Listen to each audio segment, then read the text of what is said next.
Hello YouTube, it's your boy B3, back with another kicking graphic novel review. Yes, we got a cool trade for you guys today.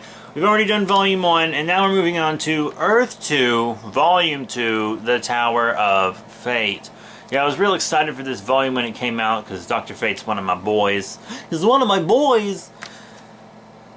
But it's not anything really spectacular. I mean, it's only Volume 2, so, you know, it's not like I was expecting anything crazy, especially since this is an entire continuity held in one book. Earth 2 is all on its own. It doesn't have any supporting books or anything. I mean, towards the end of its run it had World's End, but that was just to speed it up, and then those characters moved into the Convergence story, and then from there on they went into Society, which was their next book. But at this point, Earth 2 is the only title taking place in this dimension. So every single thing in this dimension is happening in Earth 2. But I'm going to read you the back real quick. On a parallel Earth, the world nearly fell to the forces of apocalypse. Humanity's greatest heroes, Superman, Batman, and Wonder Woman, stopped the takeover but perished in the battle. Years later, a new breed of heroes is rising on Earth 2. The Flash, Hawkgirl, and Green Lantern are Earth's new trio of champions. But can they defeat an evil even greater than the one that killed their predecessors? Very generic read-up. It doesn't talk about anything that happens in the actual book. It just gives a basic explanation of this normal thing. But luckily, on the inside, there's a better read-up. No one can escape fate. The wonders known as Green Lantern, the Flash, and Hawkgirl have secured their first victory, but forces even more sinister are gathering against them. As Hawkgirl teams up with Green Lantern to find his lover's murderer, Flash finds himself paired with the mystical Khalid, hurtling towards even bigger trouble than usual in the magical realm of the sorcerer Nabu. There, Khalid, Flash, and his mother are running for their lives from the evil immortal sorcerer Wotan. Sorry. The only weapon that could possibly stop this villain could also grant him unlimited mystical power, the Helmet of Fate. It will take a hero to claim the helmet and the mantle of Dr. Fate. But will a hero be found in time? Obviously it's Khalid, right? But, see, he was raised by Kent Nelson, who is Dr. Fate in regular continuity and stuff. Okay, so lots of stuff goes down in this book. Let's talk about it. Let's get started. Lots of stuff goes down.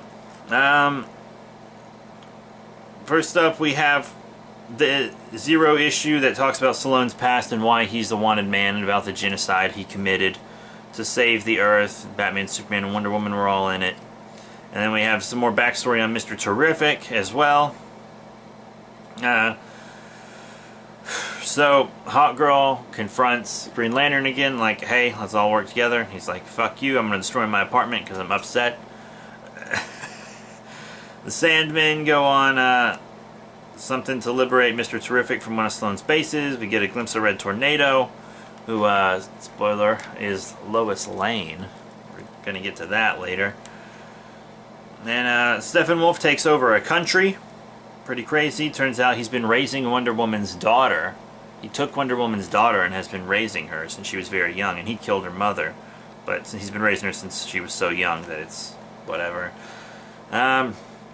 Hawkgirl's like, go watch The Flash. I know you don't want to use your powers, but go watch The Flash. So Khalid goes to watch The Flash, and the World Army figures out his identity and tries to use his mom to get to him. And then Wotan teleports them all to the outside of the Tower of Fate, and he's like, hey, go in there and get the helmet and the boot for me or I'll kill your mom. Go, get it, Khalid and Flash. So they go in there to get it, they're running around doing their stuff, and the Flash's heroism inspires Khalid to put the helmet back on and become Dr. Fate. I mean, he was just going to be Fate, but he's like, I need to separate myself from Fate to keep my sanity. Since I'm a doctor of archaeology, I will go by Dr. Fate. And then Green Lantern is like, Hawkgirl, maybe I was wrong in being an ass, because I was being a big ass. I mean, he was in mourning, but still. So,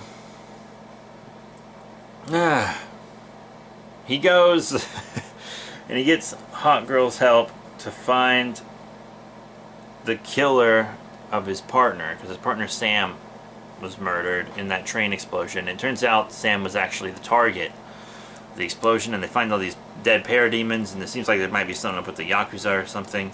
But then they have to fly back and help out Dr. Fate. And then the world figures out Steppenwolf is leading the country and decides to go to war with him. The World Army does.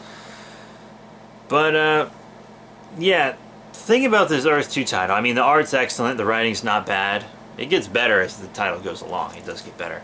But it's never a truly, like, this whole title doesn't get excellent or anything. I mean, when the, spoilers, evil Superman shows up and stuff, that's all cool, but still. The thing I want to say about this is Earth 2 in the history of DC has always been a happier Earth. And, except for, you know, when they made it stop existing for a while and all that other stuff. But in New 52, Earth 2 is even darker than regular Earth. And it eventually gets to that way. I mean, their planet is destroyed multiple times throughout the course of Earth 2 and the Earth 2 related titles. And even in the Batman Superman title, which I did read the single issues of, that trickster goddess or whatever chose Earth Zero, Prime Earth, whatever you want to call it, to live on, because she knew Earth 2 would fall the dark side because they were too good. So pretty crazy stuff going on. But yeah, Earth 2, I'm going to reread Volume 3 soon and get that to you guys. But this has been Earth 2, Volume 2, The Tower of Fate. These collective team, James Robinson, Nicholas Scott, who's actually an incredible artist. I really dig me some Nicholas Scott. And Yildiray Cinar. So yeah, that's it. Thank you all once again for your support. Remember to rate, comment, and subscribe. Check out the link description below, Facebook, Twitter, etc. What do you want to see? You want to see more of DC? You want to see more Marvel? Boom, IDW. Tell me what books you want me to read in the description below. Like, even if it's really specific. Like, you want to see New 52 Flash Volume 4. Tell me that and I'll do it. I mean, I actually will do that one eventually. I have all of New 52 Flash. But that's it. Thank you all once again for your support, and I'll see you all later.